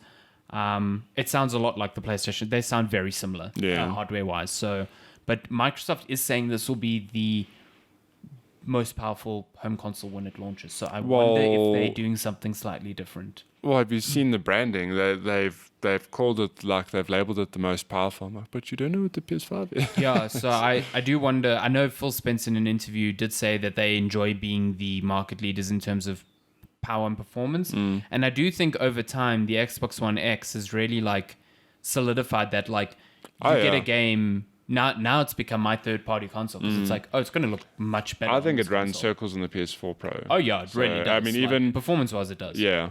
But I think even in terms of not even just performance, I think a lot of people have the X over the PS4 Pro. It just, maybe that's not, sales numbers might not indicate that, but in my perception, like, no, it feels like more people I know have the One X than the PS4 Pro. I think it's not as important. Like when the PS4 and the original Xbox One launched, you know, power then was a huge factor in the PS4's favor.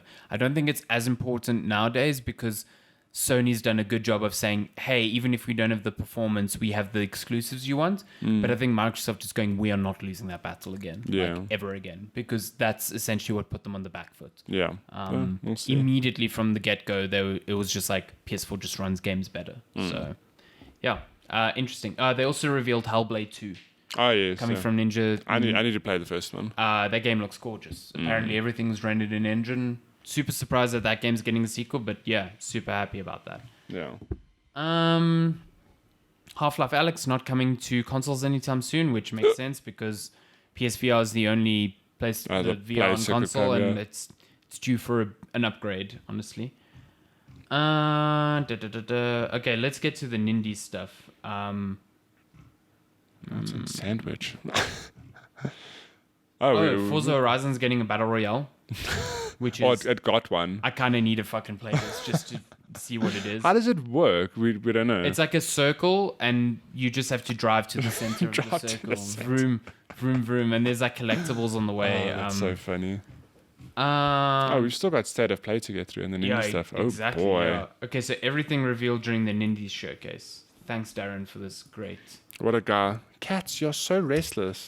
Golf Story is getting a sequel called Sports Story. So it's got all sorts of other sports like cricket and soccer. That's cool. I still need to play Golf Story. Golf Story is real fun. It's real fun. So no surprise that people are super excited about this. Streets of Rage 4. Streets of Rage 4 is still coming, and Adam Hunter has been revealed. I don't know what that means. Who the hell is Adam Hunter? Okay. Gleamlight. Gleamlight is like this platform without a UI. It looks really pretty. Oh, a UI-free action platform. Yeah, it looks really fucking pretty. Nice. Bacon Switch. Oh my god, that's adorable. Would you eat bowers if they had faces? No, I can't. Super Mash. Super Darren Smash. typed it as Super Smash, which is wrong. Super Smash. Super Mash. That's what which we were already talking spoke about. Yeah, not a fan. Talos Principle came out on Switch. Apparently a very good game. Still haven't played it. Never played it. A sailing game called Sailforth, which looks really Sailforth. pretty. Yeah, look at that. But that's coming to like all consoles. Everything, yeah. Dauntless launched on Switch on the day as well, which is like a free-to-play Monster Hunter-ish. Oh boy. Oddworld, Stranger's Wrath coming to Nintendo Switch Fine, in yeah, I can January. play this game. This game is apparently very good. I also haven't played it. Skatebird, which there was a demo on Steam for this because the Game Awards launched some demos. Apparently, it's really fun. It's like Tony Hawk, but you're a bird. Yeah, but they really screwed up the name. I should have called it Tony the Hawk. Yes, But Do you they think didn't. you can play as a hawk? I'm pretty sure you could. Yeah, It's I think Skatebird. Murder by Numbers, which is really weird. It's like Picross / a murder game, as far as I can tell. Which Great is cool. family-friendly stuff for the Switch. Liberated, cyberpunk with hand-drawn visuals. Sounds interesting. This one is cool. This is called Boyfriend Boyfriend Dungeon. Dungeon. So it's like you're turning your boyfriends into weapons that you then use in like a dungeon crawler. So you level up your boyfriends. Meet the Beyblades. Ah, I hate it and I love it. So good. That's so good. I hate it and I Meet love the it. Beyblades. Ah, shit. That's game of the year right there. That's 2020. It's game of the year material. Cancel 2020. Everything needs to be delayed Give to that 2021. copyright a fucking raise. Oh my Beyblades. god. Dreamscaper. Dreamscaper coming early 2020 for Switch. I didn't see the trailer, so I can't really. The Survivalists coming 2020. It's a new co-op survival sandbox made by the developers of The Escapists. I like their style. Yeah, this style is really good. I like the like blank eye. Yeah, and then the big reveal was Axiom Verge 2 coming in 2020. Okay, having looking at the thumbnail, I do know what Axiom Verge is. Let's see some. Oh my god, the speakers. Oh boy, put that speaker off. You are not in control. Oh no, you are not yourself. Look at this Oh pixel boy, art. I need to play this. Yeah, the first one's really good. Very, very How good. have I not played Metroidvania. this? Is the first one on Switch? Yes. Yes, it is. Oh my god, this Oh. game is pretty. This is my, it says my Matt name is written just on like, shit, I need this. I need this right now. I need it in my life. Axiom Verge So 2. yeah, Axiom Verge 2 coming fall 2020. Oh boy. Look at that pixie man. stuff. That pixie stuff. That's the Nindy Direct. And then there was still State of Play. Oh boy, and let me tell you, State of Play, snooze fest, except for one. Yeah, State of Play was kind of like a snooze fest, except for a few announcements. So there isn't even a roundup of everything here. But the big thing there was Resident Evil 3 Remake, officially a thing. Also We knew- coming we knew April this coming. 2020. Holy I shit. mean, you and I were both wrong. Yeah. I think What did I say? I can't remember. I think I think I said end of the year. end of the year, and I was like, Yeah. it would be cool if it was like Jan, Feb. Although I did also think maybe September, but shit, Yeah. it's coming in April, which is April, way sooner than I ever thought. The cool thing was they kicked this off by saying, "Oh, we're going to look at Resident Evil Resistance, which is their 4-player." That was a thing. very cool reveal. And then they were just like transition to this first person thing, and I was like, "Oh, first person, is this new Resident Evil?" And I was like, "No, it's Resident No, when Evil it was 3. first person, I initially thought because it looked like Mr. X following whoever's running away. So in my head, I was like, okay, if this is Project Resistance, are they showing like that there's a first person mod or mode or something? And I'll watch that trailer. Honestly, that big figure looked like Mr. X, but you don't see a hat or anything, but it was just a big like something. And then you see Joel Yeah. appear. I was like, oh damn, It's like what a reveal! Turns out Resident Evil Resistance isn't a standalone game; it's a multiplayer component It is to Resident so Evil 3. Clever. It's Like, clever because no one was going to play Yeah, Resistance. but hats off let's to be honest. Capcom because even I was saying at the office, the way they revealed Resident Evil 7 back in the day was such a Super clever thing smart, of. yeah. I mean, I didn't know at the time, but you're saying no. There's this. The kitchen There was a demo, kitchen demo. People were like speaking about It's it. weird though because that demo existed like a year before the game was Yeah, revealed. but yeah. that's the thing. Like, so to me, it wasn't as big an impact. I was like, cool, Resident Evil 7. But for people like you who had played the kitchen demo, you're like, hang on.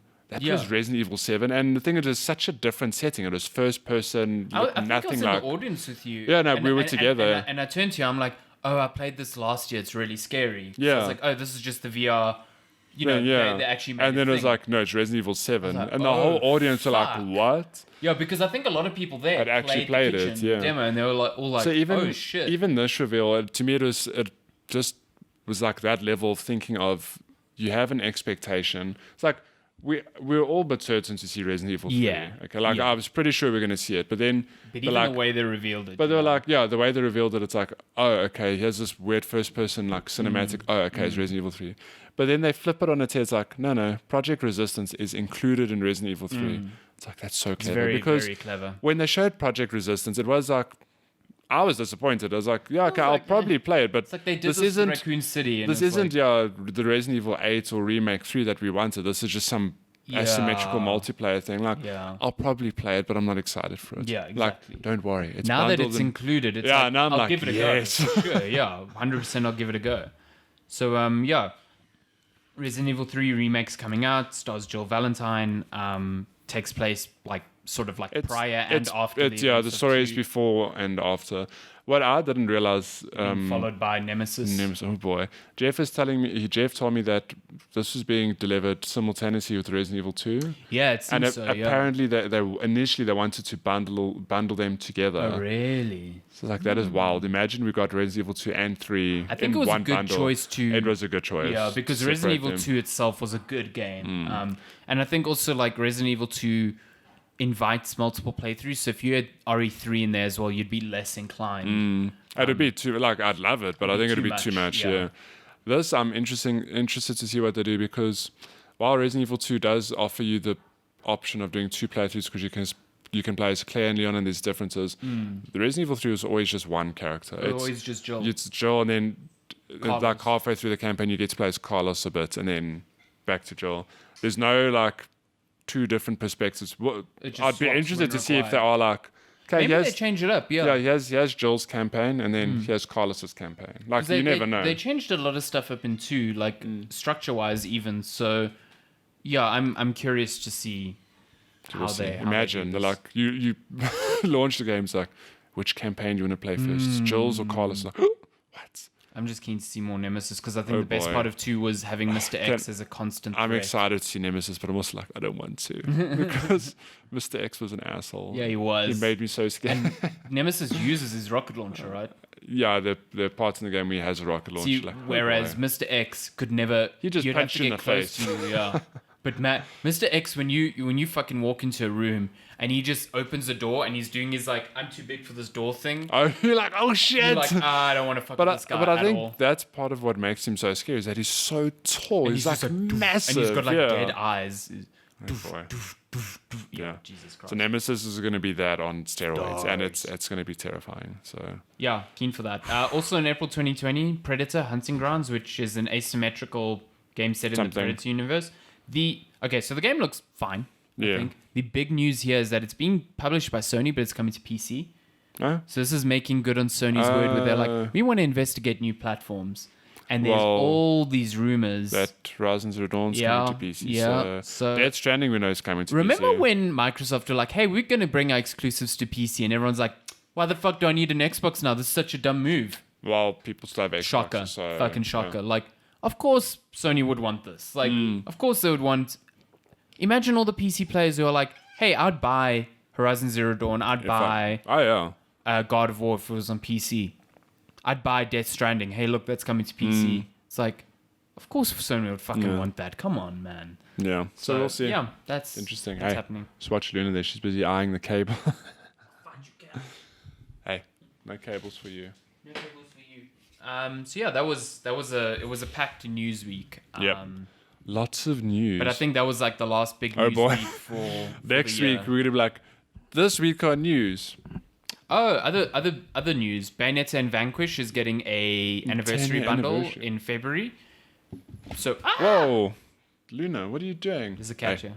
okay, I would spray, but she's on the soundboard. She's like, She's like, I found your weakness. if I stand over the soundboard, then you can't spray me. Off you go, both of you. Okay, Lucan's busy chilling.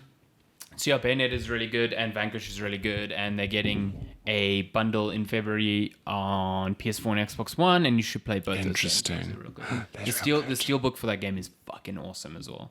God damn. Last bit of news is GOG Galaxy 2.0. So you know GOG. Yeah, GOG. This Good old this games. launcher basically collects all your games from all Everywhere. your other platforms. I've been using it in beta for a while and it works really well. Oh, boy. But now So- anyone can download it. So All those people who don't want to have Epic and Steam and everything, this is for you. yeah, it's Just pretty collect. good.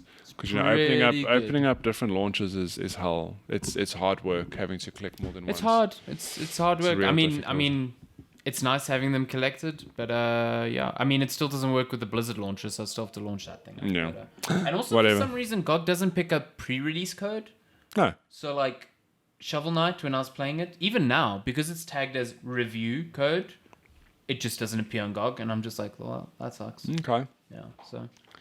Okay. Should get to questions. Question. Oh, we're doing okay with time, but we've got a lot of questions. Want to send us questions? You can email us checkpointchatpodcast@gmail.com. You can also message us at checkpointchat on Twitter, Instagram, or Facebook. And all of the platforms. First question comes from Yashar Mall. What's up? He says, Yashar? He says, well, this is how he wrote it. Hey, guys. Hey, guys. What's the best gaming-related thing you've received as a festive gift? So this could be a game as a gift, is what I'm Yeah. saying. Okay. I know what I'm saying. Okay, go for it, because I'm still thinking. I got As a gift. I got a Wii one Christmas. Oh, and really? I 100% didn't expect it. Ooh. So I think it was more like a gift given to me and my brother, like a shared gift. Yeah. But I was like, that's a Wii. That's great. I don't care. And at the time, I really didn't think I was gonna get a gift that big. Let me tell you, we played the shit out of Wii tennis Oh, that can Christmas. imagine. I can imagine. It was a good time. That's That's probably the fucking best one I cool. got. Yeah. I never got a console on Christmas. We always got them like out of cycle, that sort of thing. But if I think back as festive gifts, I did. There was one year like when I had the original Xbox. My sister and I got a copy of a Harry Potter game, Chamber of Secrets, and I remember just spending the whole of Christmas playing that game. Like, yeah. It was a good game. Would you say it's a good game today still? Probably not. No.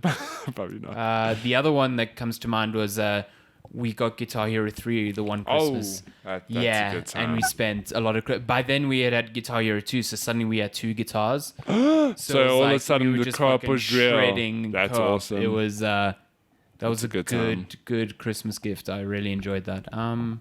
Yeah, I can't think of like aside from games. If I'm trying to think of like gaming memorabilia or gaming. Yeah, something. nothing comes to mind. Not for Christmas at least, but yeah, I do. There are specific like festive seasons dedicated to certain games because we got it that time. Guitar Hero 3 really sticks in my head. 'cause, Yeah. man, it That's was a cool gift, though. It was Damn. fucking great. Yeah, it was a good time. That's a perfect Christmas. I do remember not to speak about festive, but I remember the one year I got really drunk on New Year's Eve. I came home really late with a friend of mine who was visiting from Durban. I think we got home at like 4 or 5 in the morning, something like that, then went to sleep. And then for some reason he woke up and then thought it was a good idea to invite my sister and my dad in my room to play Guitar Hero World Tour, you know, with all the instruments while I was wow. sleeping and hungover. Fuck You that. must have hated life. Fuck that. It was the absolute lot. fucking worst. Yeah. Lupin. These cats are so Imagine naughty. being woken up when you're sleep deprived and hungover by the sound of plastic instruments and people screeching. Yeah, no, that was not a good People time. screeching. Who was singing? It was your dad, wasn't it? Yeah, probably. He was playing. He loved the Guitar Hero drums. The drums are Yeah, awesome. the drums I were a love good them. time. Okay. Next question. We have 2 questions from Miguel. His subject line is tired 1. Tired one. He says, I'm also tired. Highball click plonk clang. I just finished wall mounting my TV for the first time yesterday. Yo, that's a fucking mission. He said it took way too long Yep. due to me being careful. Yep. Aside from that, the question, will you guys do a Checkpoint Chat Game of the Year section?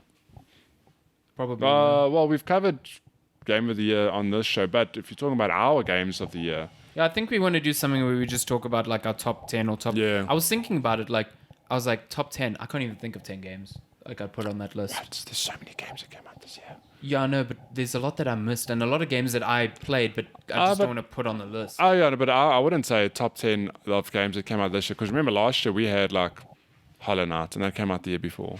Stuff like that. So we could do a top 10 games that yeah, we play played by this our year. fucking rules, yeah. Yeah. We play by our rules. It's our Yeah, podcast. Exactly.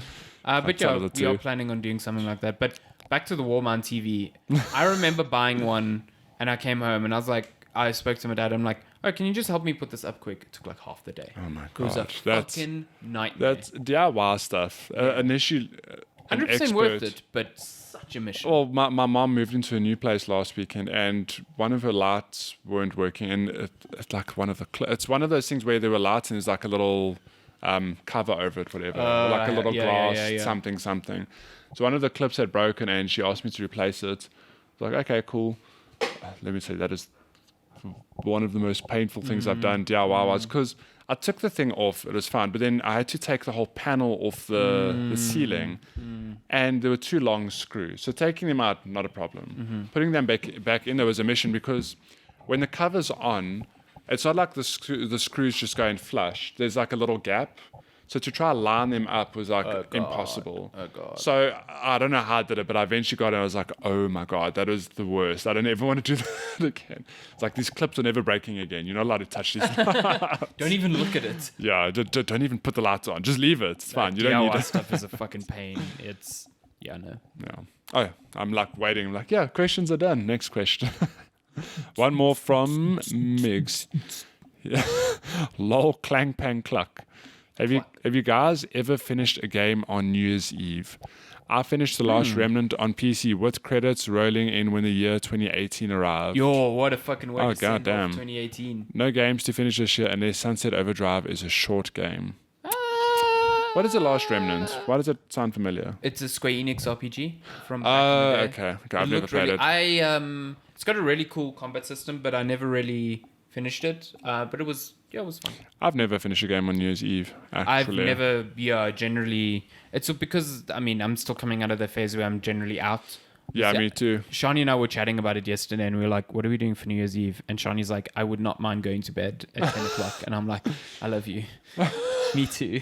Like, no, I won't. Last year's the first year where Lensk and I were just here.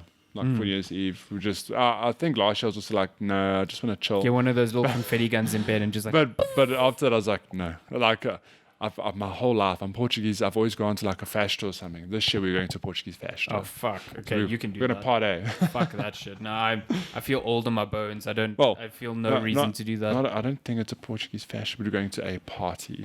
No. Okay. Cats and boxes. I've rung in the new year drunk far too many times. I'm fucking over it now. Like, I don't do that. Yeah. Okay, so we've done email, we've done Twitter. Let's move on over to some of that Instagram action. Why is this not working? The gram. Oh wait, I took a screenshot. I don't need to do that. Let me just scroll. My God, this cat's going crazy. Scroll. Yes, cats and boxes. Name a better duo. I'll wait. We have 4 questions from Cello ZA on Instagram. Ooh. So number 1. What's up, Cello? Is cereal a soup? Shit. It's a good question, but you don't put milk into your soup, or do you? I don't think milk is the issue, though. You can put cream in soups, like a creamy tomato soup. That's like one step away from milk. Cereal is, you have to add milk to, although you don't have to. You could eat like Fruit Loops out of the box. You could, but I mean, you could eat like fucking tomatoes out the box too. Is cereal a soup? No. I'm inclined to say yes. Why is it a soup? I mean, you get chunky soups, like chunky vegetable soup, so yeah, but cereal's like a chunky soup. But cereal's not wholesome or hearty. You can have it warm, do you warm but you're cereal? a monster if you are. Look, warm cereal's a fucking crime. Like, you should go to jail. Okay, I don't want to finish this You're conversation. You're going to jail. I know you and Darren. I like both warm and cold cereal. No, sorry, you're wrong. Have you ever had like warmed Cocoa Pops? Gross. Nasty. So warm and they just get soggy. Like, you get warm cornflakes and it just turns into like fucking porridge. Warm cereal is a soup. Cold cereal is not a soup. What? That's my No. Warm cereal That's my turns answer. into is porridge a soup? Yes. No. Why is it not? What's porridge? Why is cereal a soup but porridge isn't? Porridge is less viscous. It's more like solid. Yeah, but have you ever had a vegetable soup that had like lots of chunks in it? It's still watery. It's basically porridge then at that point. I guess a butternut soup is like quite... Yeah, thank Fuck, you. is porridge You're a soup? arguing for my side Is now. jungle oats a Yes. soup? Jungle oats is a soup. We can confirm. What are we doing? Future Life is a soup. No. Future Life is a travesty. Oh. Future Life is like This powder that you add water to and it turns into like something that can be My constructed sister into will a brick. 100% agree with you because she's like, in terms of health, like not at all healthy. It's so unhealthy for you. My mom loves Future Life. I mean, it's delicious, but it's so unhealthy for you. Tell that to my mom. So much She sugar. loves that shit. She just devours it. I haven't had Future Life. cereal in so long because it's also fucking unhealthy. It's so unhealthy. I do like it. God damn. What's your Okay. favorite cereal? Oh, Fruit Loops. Milo cereal. Fruit Loops, Milo cereal. Milo cereal. Milo cereal's good. Can we agree the best part of the cereal is getting to the end and drinking that Drinking the milk. Oh, that's sugar milk. milk? Oh my goodness, so good. The best part, well, actually, here's another curveball, related. So, have you ever had Squealos? Yes, very good as Those well. in milk. Yeah, cool. pretty good. Eating them alone like you would chips, just as good. I must say it's They're the one great thing snacks. America gets right is cereal. There's cereal. Oh, they have so many I had cereals. It's Lucky crazy. Charms, very good. I had Didn't have Reese's Lucky Pieces. Charms. You had Lucky Charms. Lucky Charms. Were you there that year? No, you weren't there that year. Had what's it? Reese's Pieces cereal. Very There's good. a Reese's Pieces cereal. That sounds like Fucking death, great. but so good. much sugar, but so good. Okay, next question. Mm-hmm. If animals could talk, what animal would be the rudest? I feel Cats. like I was just gonna say, I feel like cats would have a lot to say. Cats. They'd be the rudest. They would be like think that they'll. You'd realize that they don't actually love you. That's actually true. That worries me. Lupin and Luna don't ever speak to me. So they look at me whenever they meow at me. I'm like, oh, they're saying they love me. Yeah, they just want me. just like They're flipping actually you like off. peasants. Yeah, exactly. My bowl's empty. What are you doing? What are you playing at? I think here? they'd be very rude. You know what I'm going to do to you later? I'm going to walk over your face at 3 a.m. Do you want that? No. Feed me now. That's what that's. I think cats and birds would be very rude. Birds. Birds would just shout at you. Yeah. Hey! Hey! Hey! Hey! Hey! Hey! Hey! Hey, it's morning. Hey! Hey! Hey! Morning! Hey! Morning! Alan! Yeah, Alan! Yeah, Fuck, I love that video so much. Steve! It's so good. What was it? There was a beaver. It was a beaver. Yeah. Alan! Steve! It's so good. I think birds and cats are a good one. Although, Yeah.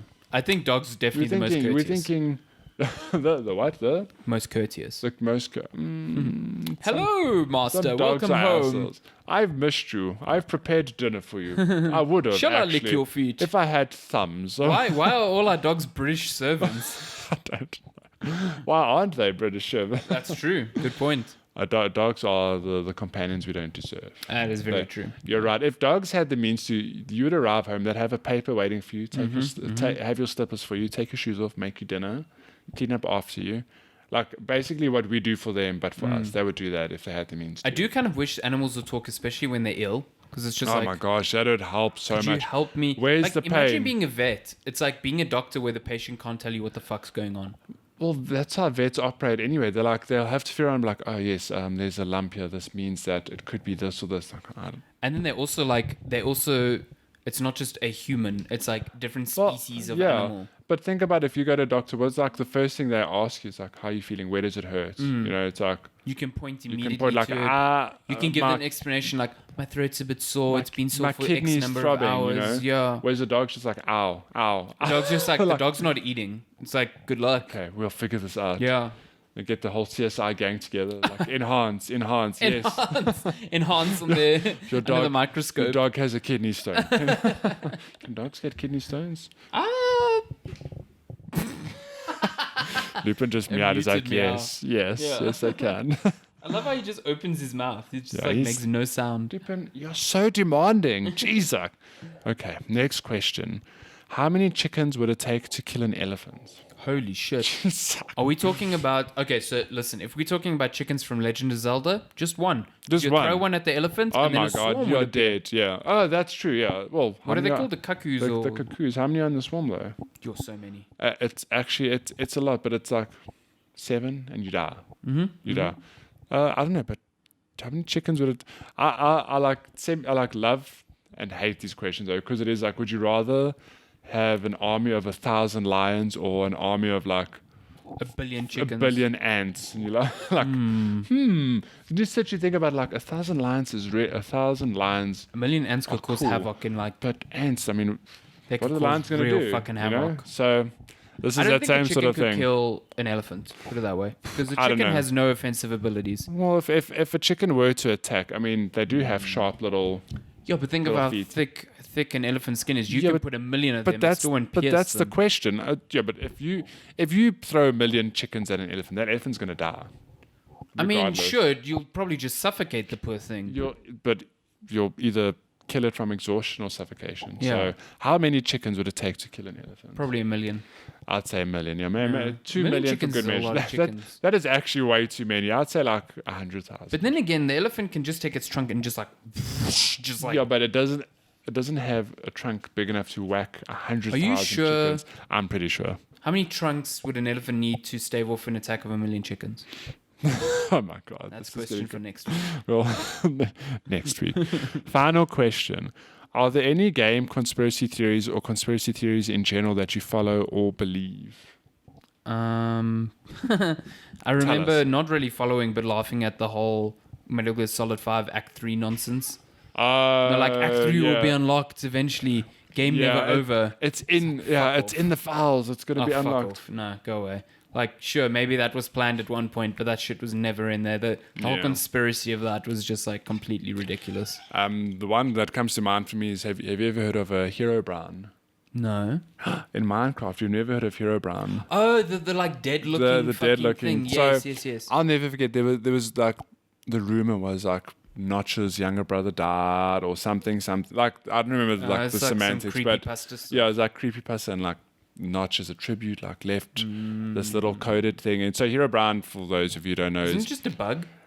I don't know if it ever was a thing. Oh. But Hero Brown was so the default Minecraft skin, cool little, I think his name's Steve, like default blue top, blue eyes, cool. Hero Brown was that with white eyes. Yeah, you Okay. just look creepy as fuck. Looked creepy, and the rumor was like he's in the game, he can pop up Anytime. at any time, Instantly kill and look, I was like, He's this like is Slender Man, but this Minecraft. is some hot bullshit, like whatever. It doesn't exist until there was a time when we got broken into years ago. Like we went home, thankfully, but we Creepy arrived. Brian stole your... No, but we went home. But we got home and like well, my parents' room had been like trashed. They'd obviously gone straight for jewelry or whatever.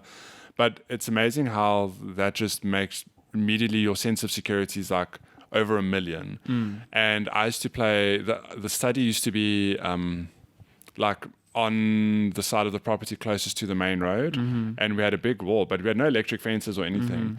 And then from that time, it suddenly dawned on me like, and remember my mom's house, there were like those grates in the wall. Yes. So at the back, all of a sudden, I mean, I'd been there for years. No, not a second thought. Played games, never bothered me.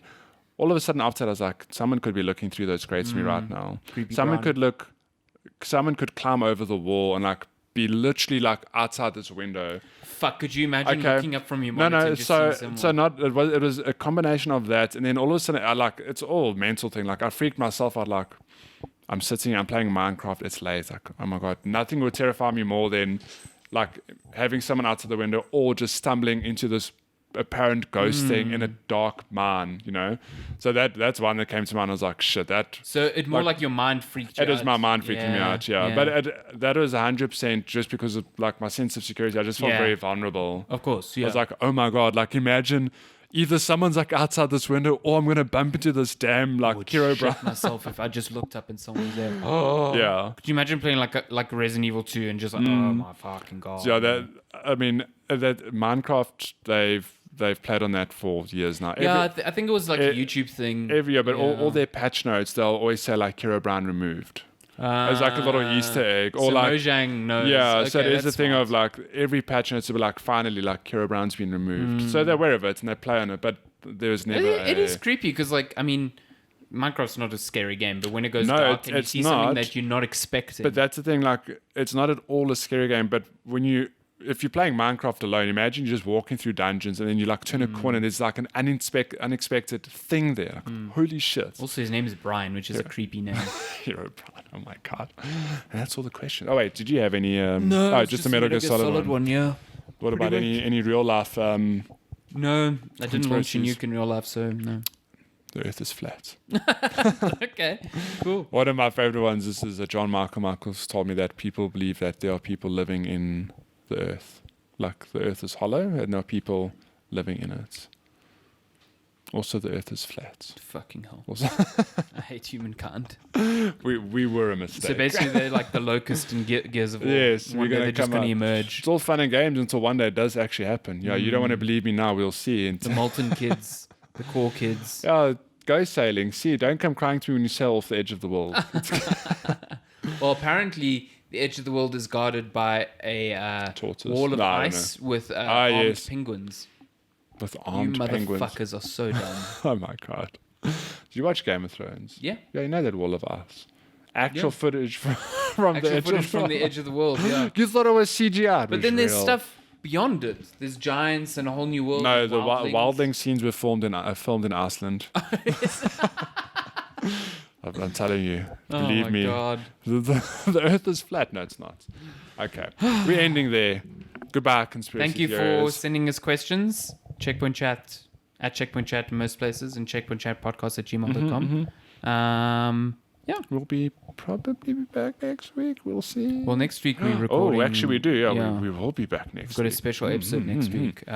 We'll it's keep not that. our- We've got a special guest. It's not our top 10 episode. It's No, another. it's not. Special another guest all the way from United States. episode. So exciting. Yeah, we got Reggie. We secured him. You- He's coming with his glasses. Yes, Oh, he boy. looked like a fucking Oh badass my during the god! Game I Awards. wish we could have Reggie. What a champ. What a G! What a God. good speech as He well. puts the G in Reggie. Yeah. Even got two He puts G's the in two there. G's in. That's so good. Yeah. Thank you for listening. We'll see you Goodbye. next week. Thanks. Yeah. Bye. Bye. I love you.